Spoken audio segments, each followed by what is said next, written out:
we look into the Korean wave that has taken over the worldwide beverage market, with exports reaching over $200 million last year. We zoom into the new printing era, 3D printers with homegrown technology. The Korean economy is struggling, and we look into the solutions with Professor Shin Se-don of Sookmyung Women's University. Taking a closer look at the real Pyongyang, we reveal the truth and the illusions of the isolated land, North Korea. Hello, I'm Andrew Salmon, and I'm talking to you from Yeouido, an island on the Han River here in the heart of central Seoul. As you can see from behind me, there's a lot of high-rise architecture here. There's a major central park. And these are two of the reasons why this area is sometimes known as the Manhattan of Korea. But there are other reasons too. This is a major finance district, it's also a major media district. And South Korea today means business. Here on Bizline, we aim to bring you the major breaking stories from South Korea, the world's 15th largest economy. So, who are the people? What are the companies? What are their products? And what are the key economic engines driving the economic force that is South Korea? We aim to cast light on these issues every week, while also delivering the broader economic news that affects the global economy. So without further ado, let's begin. First up, a segment on some tech news that tech fans around the world have been eagerly awaiting.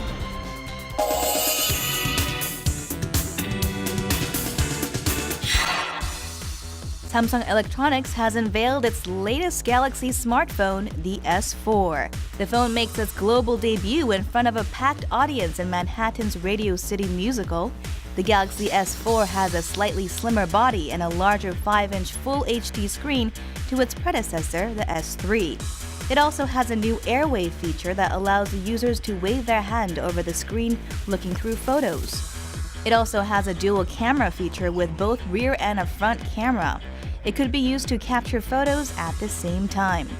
Major U.S. service providers will begin selling the S4 by the end of April, and it makes its debut in Korea and in Europe in May. Korea's economic research institutes are projecting less than 2% growth for the first quarter, citing weakening domestic demand and falling export. Meanwhile, securities firms estimate the growth rate will fall somewhere in the 1.6% to 2.2% range. Now, that would be the lowest first quarter growth since 2009, when the economy was being hammered by the global financial crisis. High uncertainties in the U.S. and Europe, poor corporate investment, and weak domestic consumer confidence are all weighing on the South Korean economy.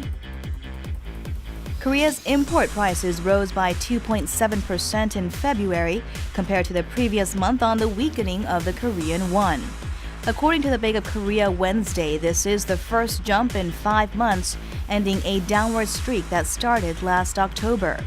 The bank attributed the jump to the local currency's gains against the U.S. dollar last month, combined with a rise in international oil prices. Prices of imported coffee, milk, and timber rose the most, up by about 5%.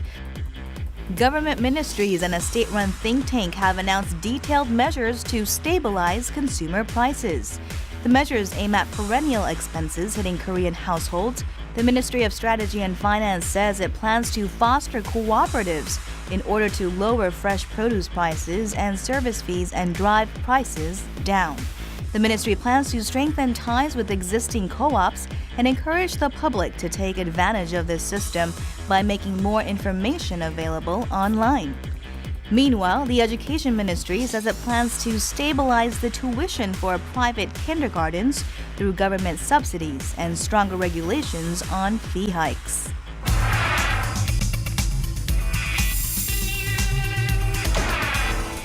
Banana milk.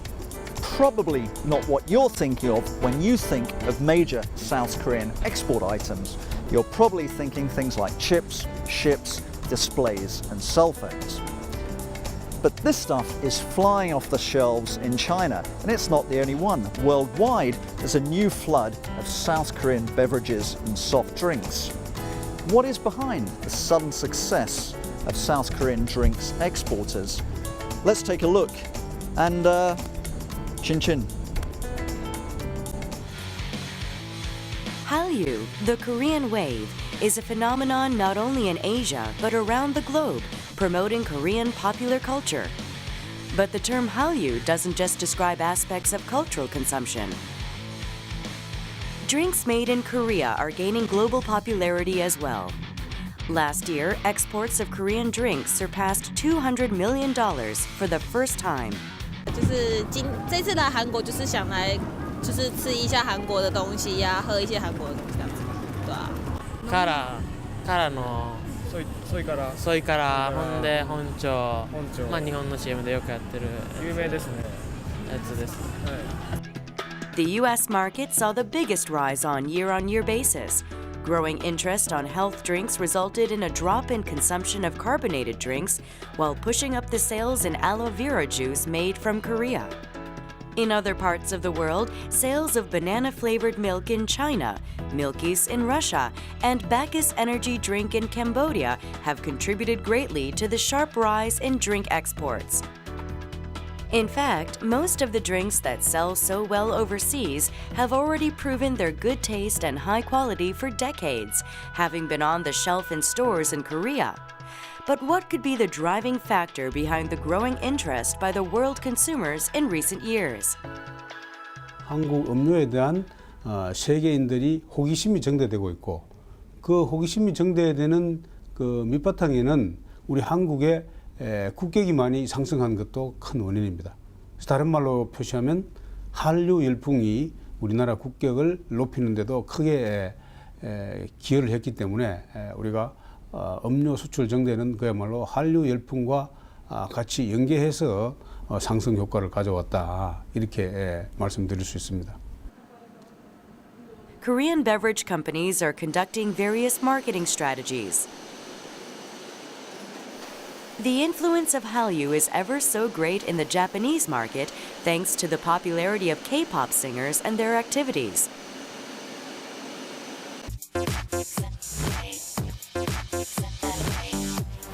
In the case of Hongcho, it recorded $22,100,000 in sales only in 3 months of Kara being its model.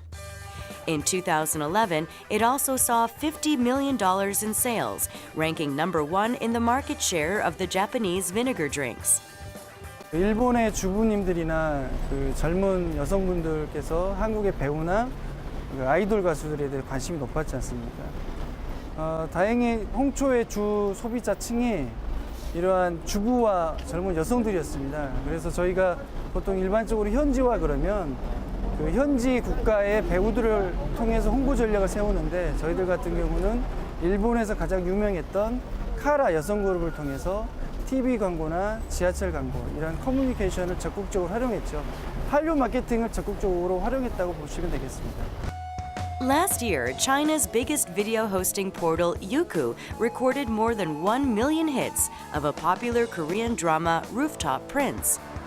The drama wasn't officially released in China, but the main character, who is also a famous K-pop singer, was seen drinking banana-flavored milk by the Chinese audience. 我也尝过，跟本地的味道也差不多，但是本地就比较便宜，跟好像好喝一点点吧。 드라마 방영되고 나서 이제 그리고 아까 말씀드렸던 웨이보상에서 그런 인터넷 입소문을 통해 가지고 갑작스럽게 4월 달부터는 이제 편의점 쪽에서도 입점에 대한 부분들이 쉽게 성사가 되었고 또 입점된 이후에 제품들이 빨리 이제 회전이 되면서 빨리 팔려 나가다 보니까 제품이 없어 가지고 소비자들 쪽에 상당히 많은 문의 전화가 오기도 했었습니다. In fact, exports of the banana-flavored milk to China increased by more than tenfold last year, and the amount jumped to $10 million from just $1 million in 2011. 중국 같은 경우는 이제 자국 제품들에 대한 안전사고가 상당히 많았었습니다, 최근에. 그러다 보니까 중국인들이 안전한 제품을 많이 찾게 됐는데 특히나 이제 한국 제품에 대한 선호도가 높아지면서 한국에서 오래된 그리고 전통 있는 제품들을 찾게 됐는데 그 중에 하나가 이제 바나나 맛 우유가 아니었나 생각되고요. 한류 부분을 말씀을 드린다면 뭐 K-팝도 있겠지만 아무래도 드라마 속에서 연예인들이 이제 바나나 맛 우유 맛을 먹는 그런 장면들을 많이 접하다 보니까 상당히 친근하게 느끼는 것 같습니다. In the case of Lotte Chilsung beverage, it has released 10 different types of fruit-flavored Milkis products in Russia to meet the demand of consumers outside of Korea. Thanks to a localized marketing strategy, the sale of Milkis last year surpassed $14.1 million. 러시아는 지금 추운 지방이다 보니까 신선한 과일에 대한 사람들의 기대와 관심과 수요가 상당히 높습니다. 그래서 저희가 시장 조사를 통해서 러시아 사람들이 좋아하는 과일을 우선적으로 선택하고 이렇게 함으로써 소비자들이 제품을 다양하게 선택할 수 있는 선택의 폭을 줌으로써 매출에 기여했다라고 볼 수가 있습니다. Helped by the popularity in mainline drink items, other brands are showing a notable rise in sales. Continued interest in Korean beverages is giving a positive image overall. 전 세계적으로 불고 있는 한류의 영향이 결국은 아시아를 넘어서 러시아까지 진출이 됐다고 볼 수가 있습니다. 그래서 한류의 붐과 그리고 밀키스의 독특한 맛 그리고 세련된 디자인이 결합이 돼서 시너지 효과를 나타냈다고 볼 수가 있습니다. The high interest in Korean beverages in the overseas market was spotted at the FoodX Japan 2013, the largest exposition of such kind in the world, which was held in early March in Tokyo. 이번에 일본 그 박람회의 그 주제가 여성, 건강, 소포장이에요. 그래서 그런 그 여성이 좋아하는 음료, 그럼 다이어트 음료라든지 기능성 음료입니다. 미용에 좋은 음료 뭐 이런 것들이기 때문에 트렌드를 잘 읽고 그 트렌드에 부합하는 상품을 만들어서 수출해야 됩니다. It is notable that the positive image of Korean food and drink is growing, helped by the popularity of Korean culture. They are being received so naturally. And Korean drink makers should utilize this opportunity to build the market for prolonged growth, not just a one-time event taking advantage of the Hallyu wave. 우리 기업들은 세계화를 두려워하지 않습니다. 또 각국의 문화와 특성에 발맞춰서 맞춤형 제품을 개발하고 공급하는 것이 결국은 한류를 만들고 한국 기업들이 세계에서 성공한 요인이라고 볼 수가 있습니다. 더 많은 소비자들이 일단 우리 제품을 먼저 접할 수 있는 기회를 늘리는 쪽으로 마케팅 방향을 잡았고요.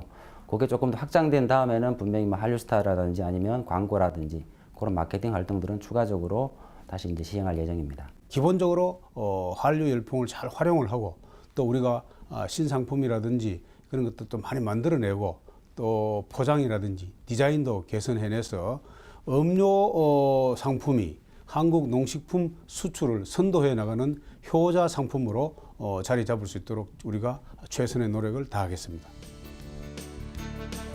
The Hallyu wave of Korean drinks in the overseas market.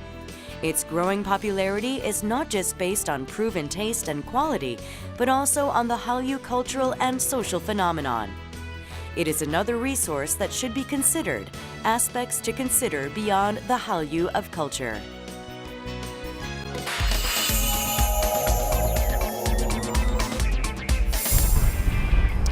It's no secret that Koreans love high technology. If you show the average Kim Park-Lee the latest gadget, he'll be after it like a lion hunting down a gazelle. In our next segment, we're going to introduce you to a very exciting new technology. It doesn't exactly fit in your inside pocket, but which your office will very soon want to have. It's produced by a company called Carima, and to me, this technology is virtually magic. What I'm talking about is a 3D printer. What seemed possible in the movies or in our imagination is becoming a reality. Printing technology has evolved from painting drawings and writing onto paper into a more advanced three-dimensional printing technology.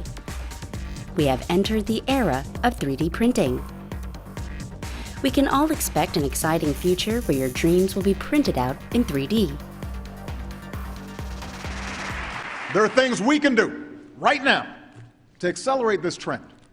A once shuttered warehouse is now a state-of-the-art lab where new workers are mastering the 3D printing that has the potential to revolutionize the way we make almost everything.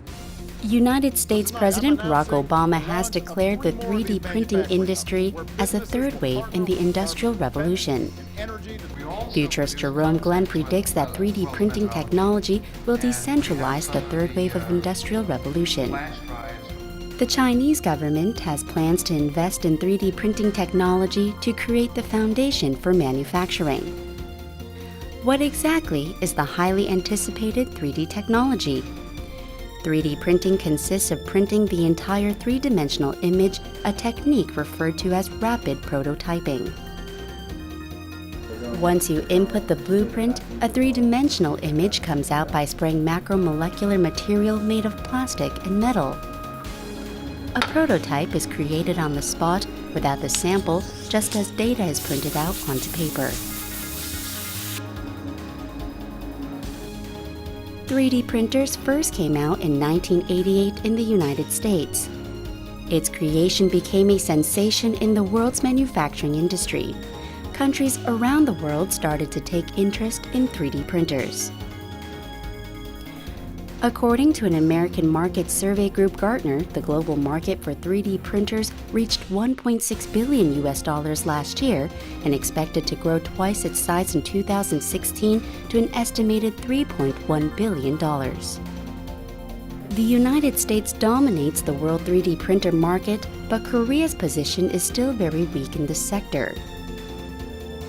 The advantage of creating a product in a short amount of time through 3D printing has made the technology popular in Korea. The technology is used to make small prototypes like hearing aids, tile, and tooth for implants. In recent years, the technology has broadened into areas of manufacturing large items like automobiles and airplanes. Carima is a domestic optic machinery maker that has succeeded in making 3D printers with Korean technology. Carima used to develop color photographs, but it struggled during the digital age amid growing competition. Carima switched business to develop rapid prototyping represented by its Master Series. As a result, it finally created Korea's first and only 3D printer. Carima's 3D printers use the method of photo fabrication buildup, which is able to express curves and detail. 3D 프린터란 한 4가지 종류 정도가 있습니다. 저희들이 하고 있는 광조형 방법이 있고, 플라스틱을 튜브에다 넣어갖고 짜서 이렇게 만드는 방법이 있고, 그 다음에 분말이 있고, 액체 중에서도 레이저를 이용한다든가, 잉크젯 헤드를 이용한다든가, 방법이 여러 가지가 있습니다. 치약을 짜듯이 이렇게 짜서 경화시키는 그런 방법이 가장 보편화가 되어 있고, 저희들이 하는 광경화 방법은 0.2mm, 0.3mm 정도의 아주 세밀한 구멍이라든가 라인이라든가 이런 거를 만들 수가 있는 거예요. 그래서 디테일하게, 아주 세밀하게, 정밀하게 만들 수 있는 그런 특징이 있습니다. The 3D prototype, which is as close as it gets to the real thing, is made from 12 microns of high resolution. The 3D printers from Carima have the competitive edge in accuracy, speed, and in price range. 세계에서 우리 같은 방법으로는 가장 빠르다고 생각합니다. 다른 회사에 보통 보면은 뭐 한 시간에 8mm 정도 하는데 우리는 4cm가 가능합니다. 그래서 충분히 경쟁력이 있다고 생각합니다. The printers come in 3 series, the standard, medical, and jewelry, which fit the need of customers for various usage. S란 스탠다드, 표준적으로 산업용으로 많이 쓰이고 있고요. M은 메디칼, 덴탈 이런 쪽에 쓰고 있고, J는 주얼리, 보석 이런 데 반지라든가 이런 쪽에 쓰고 있습니다. 상당히 고가의 제품을 간단하게 빨리 만들 수 있다는 그게 장점이죠. The Carima 3D printers have established credibility by acquiring the European CE mark. The company provides swift after-service, and the components for their printers are 100% made in Korea. Although a later starter in the business by 30 years, the Carima 3D printers excel in quality and competitive edge. We visited a company which uses the Korean 3D printer. Geared motor manufacturer SPG Corporation has purchased the homegrown 3D printer.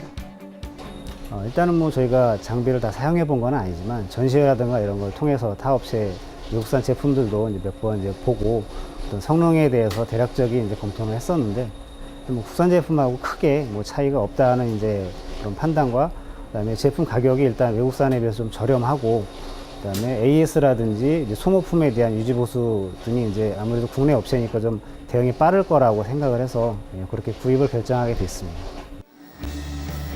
It normally took the company over 10 days to create a prototype, but with a 3D printer, it is able to economize in time and expense for the entire process. 아무래도 제작하는 비용이 뭐 초기 그 가공 비용 자체가 많이 절감이 돼가지고 장기적으로 봤을 때 한 2, 3년 정도 장비를 사용하게 되면은 최종적으로 이제 장비 가격을 세이브할 수 있는 그런 장점이 있는 것 같습니다. Carima exports its 3D printers to 20 countries, including Japan, the United States, Europe, and Australia, enjoying a boom in overseas sales, which is the result of hard work. 지금 이 3D 프린터는 핸드폰 같이 한 대씩 갖는 그런 시대가 곧 올 것 아니냐. 그리고 인터넷을 이용해서 제품을 보내고 그런 것보다는 자기 집에 프린터를 한 대 두고 필요한 부분을 다운로드 받아서 바로 프린터해서 자기가 만지고 가지고 놀고 조립해보고 이런 시대가 올 것 아니냐 하는 생각이 듭니다. Just as we print photographs and documents onto paper, we are now able to print toys, furniture, and shoes in 3 dimensions by inserting the blueprint. It's an unimaginable future which has become a reality, and the company Carima has been part of this dream. The events in the movie Mission Impossible has now become possible. What goes on inside our head becomes data, and with just a click, we are able to create a new reality right before our eyes. Soon every household will own a 3D printer. We await the day when all of our imagination become a reality.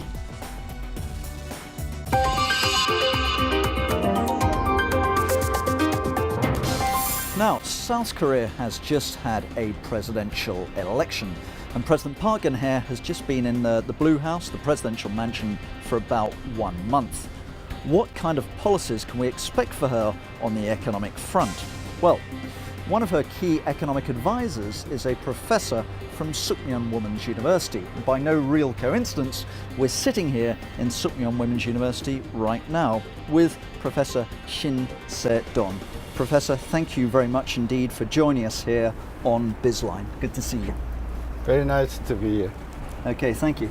Now, let's start with macroeconomic issues. As I'm sure you know, last year South Korea's GDP growth rate was 2.1%. And many would say that Korea's optimum growth rate is around 5%. Do you think the Park Geun-hye government can put growth back onto the fast track? The key question is how fast is the fast track, and above 4% growth rate seems to be pretty hard. So definitely Korean economy is on the track of very slow economic growth for sure. So the challenge may be for the government to boost the economic growth rate over maybe 4%. But the important thing is, unlike the previous government, the current government would not specifically set a target, a specific number as a target economic growth rate. So slow economic growth is the trouble and problem and challenge for Korean economy, but the specific number the government would not set up, I think. That's my perception. What do you think will be an optimum growth rate for the Korean economy in the next 1 or 2 years? Well, the dividing line may be 4%. Above 4%, job opportunity will be plenty, and social pressure will be a little lessened. But at the moment, economic growth rate over 2% is still pretty hard challenge, because already economic growth rate, below 2% for a couple of quarters. So it's a tough job for Korean government. One of the big issues during the election was this whole issue of economic democratization or economic democracy. There's a strong sense in Korea that the big boys are dominating the economic playing field, and the small boys, the SMEs, the small medium-sized enterprises, are unable to get a foothold. What is President Park going to do to redress this balance or this imbalance? Economic democracy is one of the two most important principles that she has been following throughout her political career. One being the economic democracy, the other one, creation economy. And the thing that I want to emphasize about economic democracy is the concept is a constitutional one.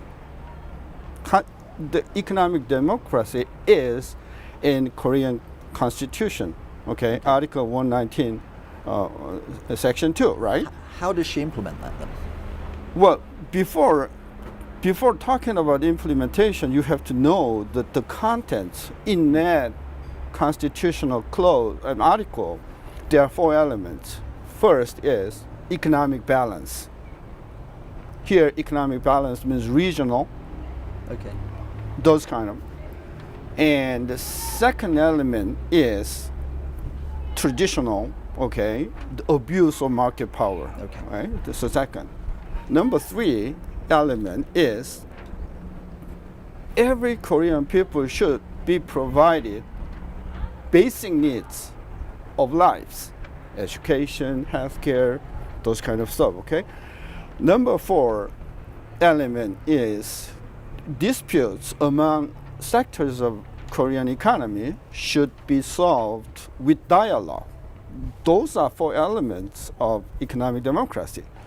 So in campaign, everyone is talking about the second element, abuse of market power by Jebel. Yeah. Okay, so the government's emphasis about economic democracy should be balanced among those 4 elements. Okay, so to me, economic democracy is a broader concept than just controlling circular ownership of the Jebels. Okay? So it's a broader concept. That having been said, I mean, is there a fear among some that Korea's national champions, the Samsungs, the Hyundais, may come under some form of government regulatory attack, and in trying to empower SMEs, South Korea could actually be killing the goose that's laid the golden egg?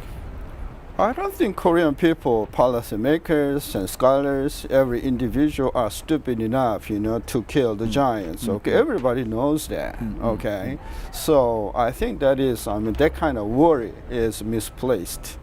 Maybe overreaction by the Jebels.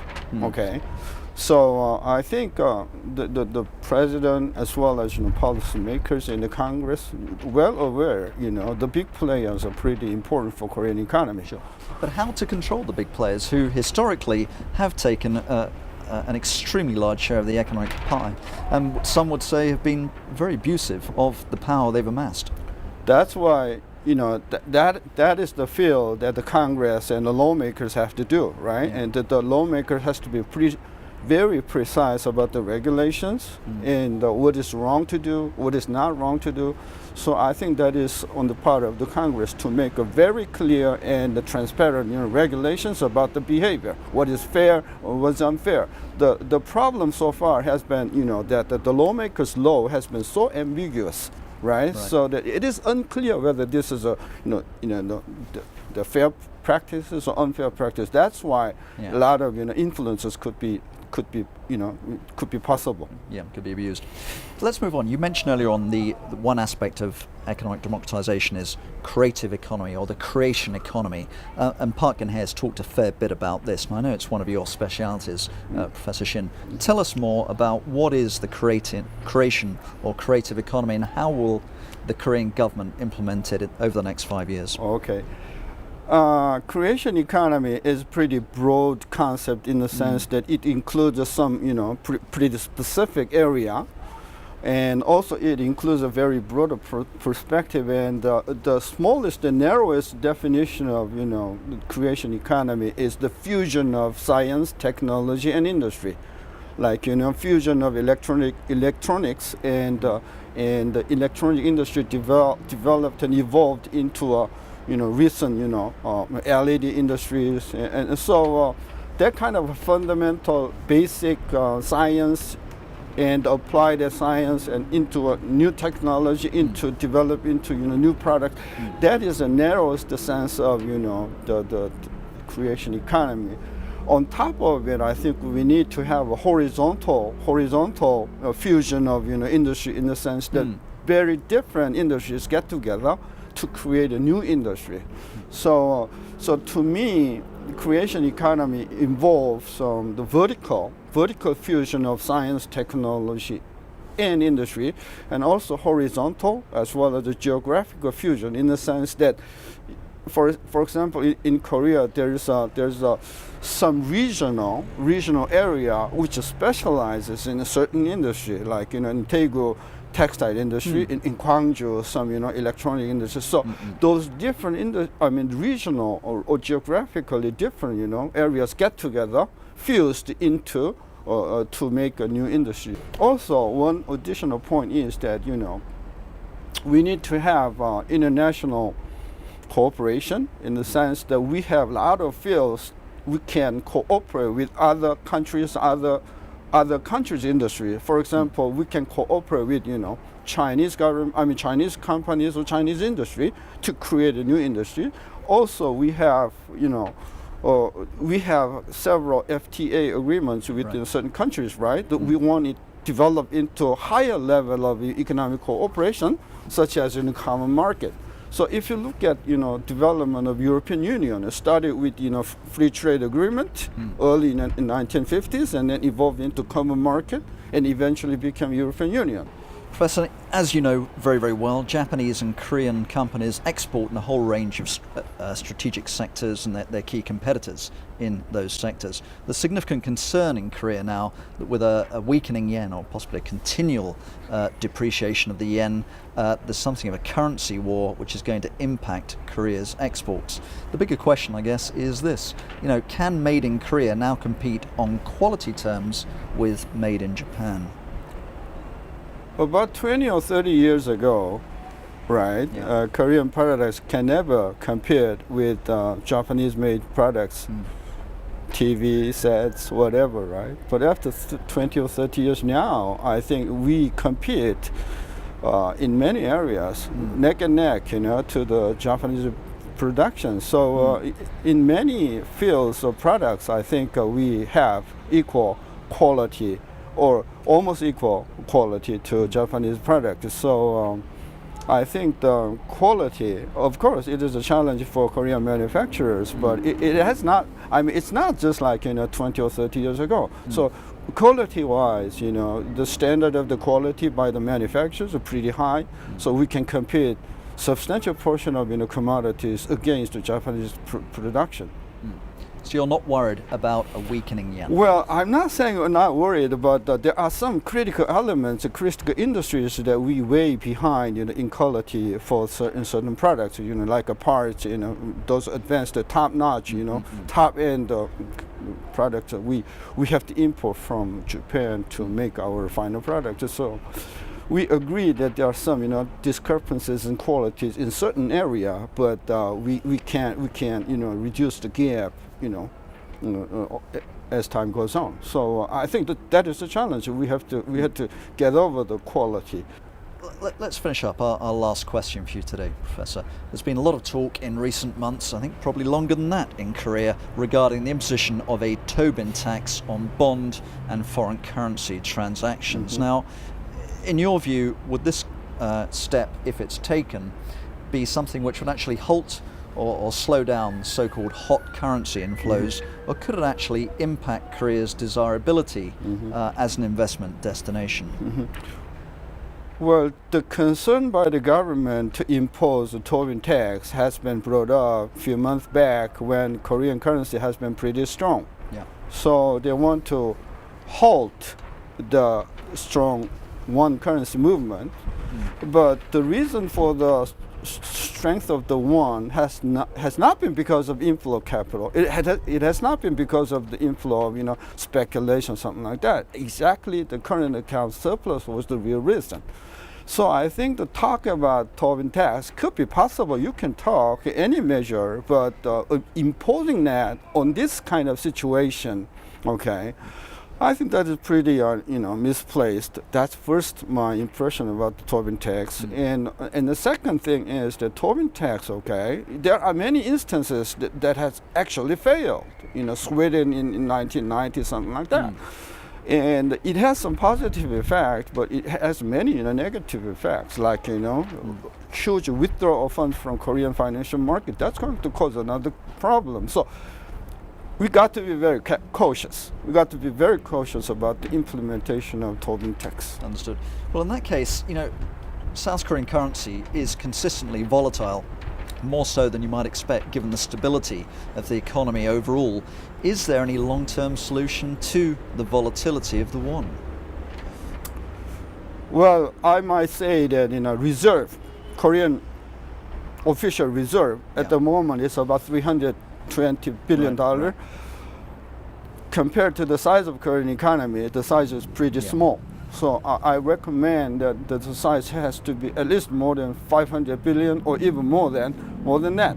If we are able to accumulate foreign reserve more than 500 billion, for example, I think stability of Korean exchange market will be a lot, better than in the past. So the key element is accumulation of foreign reserve, at least up to 500 billion.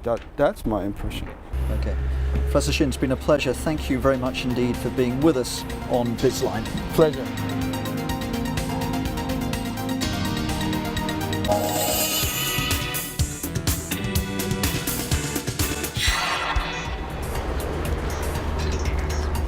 Every business has to calculate and consider risk. And one of the world's greatest risks lies just 30 miles in that direction. I'm talking, of course, about North Korea. Here on Bizline, we're going to have a North Korean segment in every edition. But of course, North Korea is not just about goose-stepping soldiers and nuclear missiles. The city of Pyongyang is actually one of the most beautiful in the region. The question is it real? Let's take a closer look at one of Asia's most talked about but least visited capitals.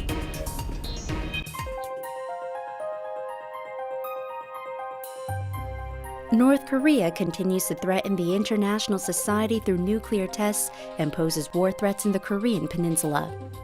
But other than the conventional image of the regime, how much do we know about North Korea? The information of North Korea known for the outside world is mostly consisted of North Koreans dancing on the streets, showing their loyalty to former Supreme Leader Kim Il-sung, and the strictly unified military marches, as well as the dances of the Pleasure Squad, all of which are manipulated images exhibited by the North Korean government. Scenes of Pyongyang are probably the only ones shown to the outside world.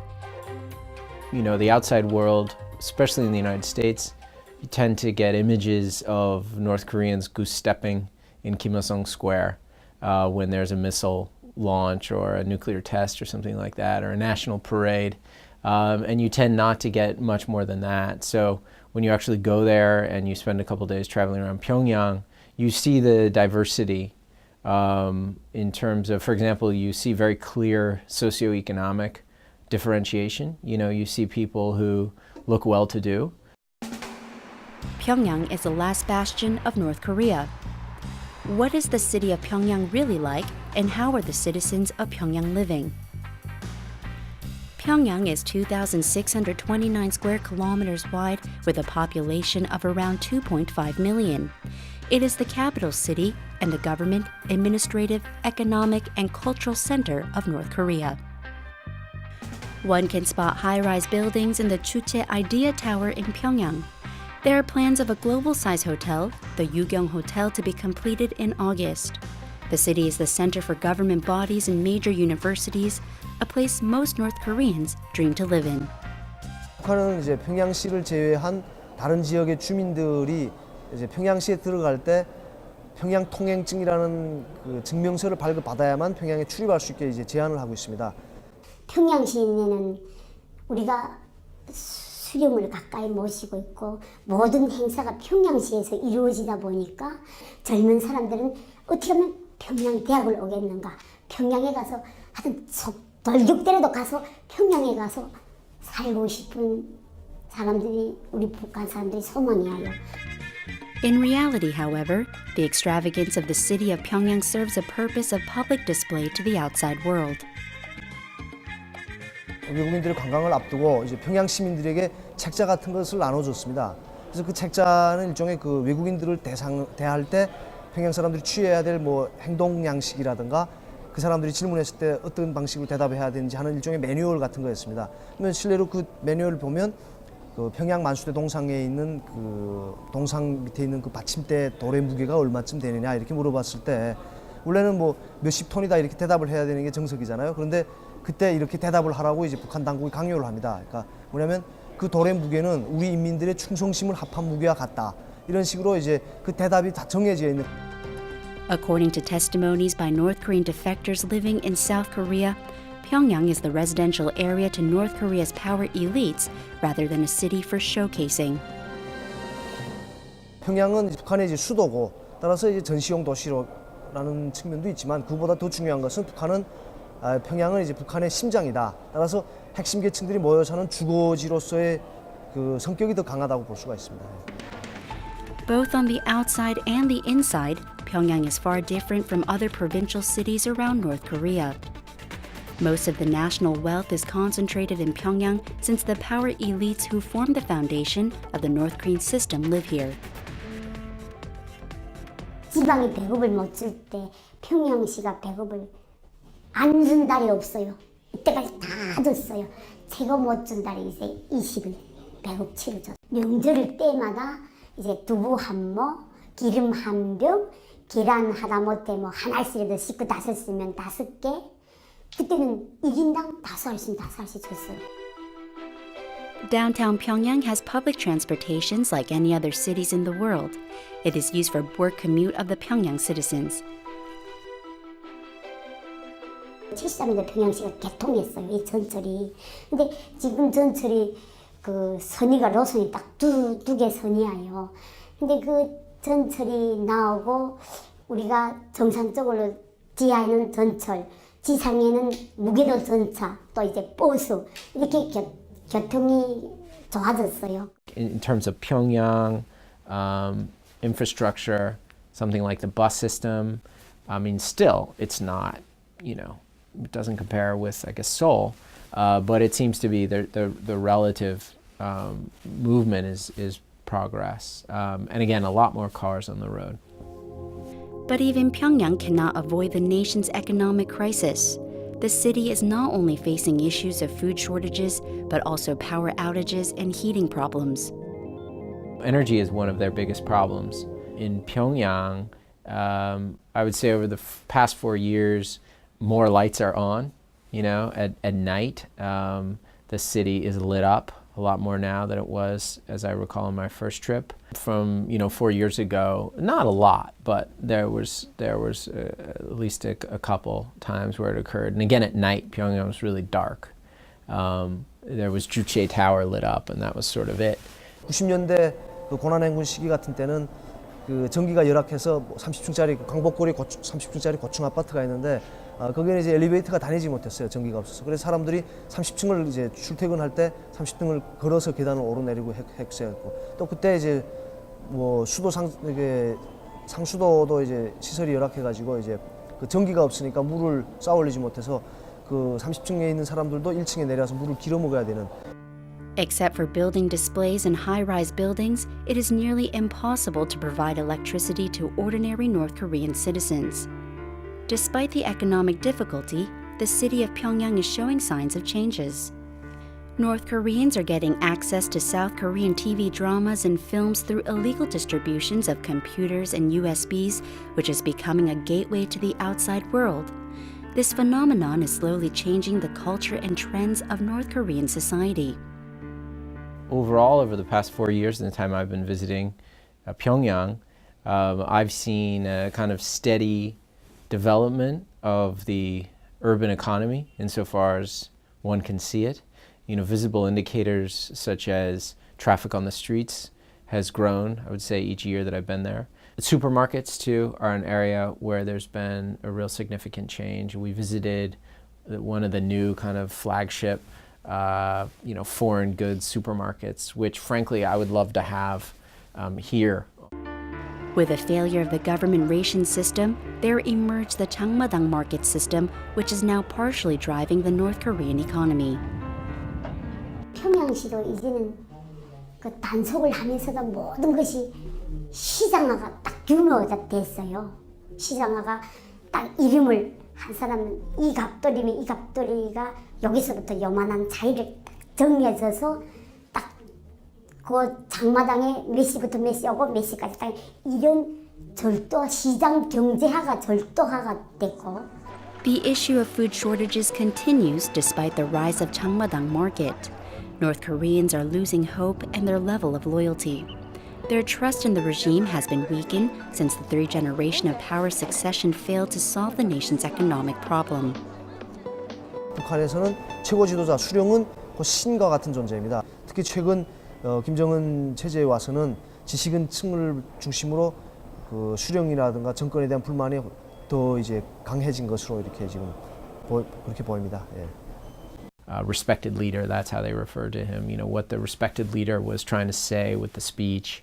In the evenings, I would turn on the television and there were clips, you know, of Kim Jong-un giving that speech kind of over and over and over repeatedly. We took a ride on the subway and there's the portraits in the subway car, things like that. So, you know, it's a kind of iconography, constant messaging of, you know, these caring, strong rulers are here, kind of watching out every vote. The city of Pyongyang, as the place of display and the last bastion of hope for the North Korean government, holds the key to solving the impoverished country's problems. Pyongyang needs to stop being a closed society. Instead, it should be reformed as a place for exchanges and peace.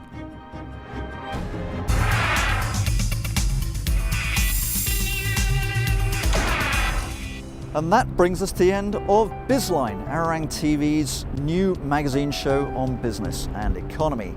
Thank you for being with us, and we hope you'll join us again next week when we'll be bringing you more of the business and economic news that matters from here in South Korea. I'm Andrew Salmon.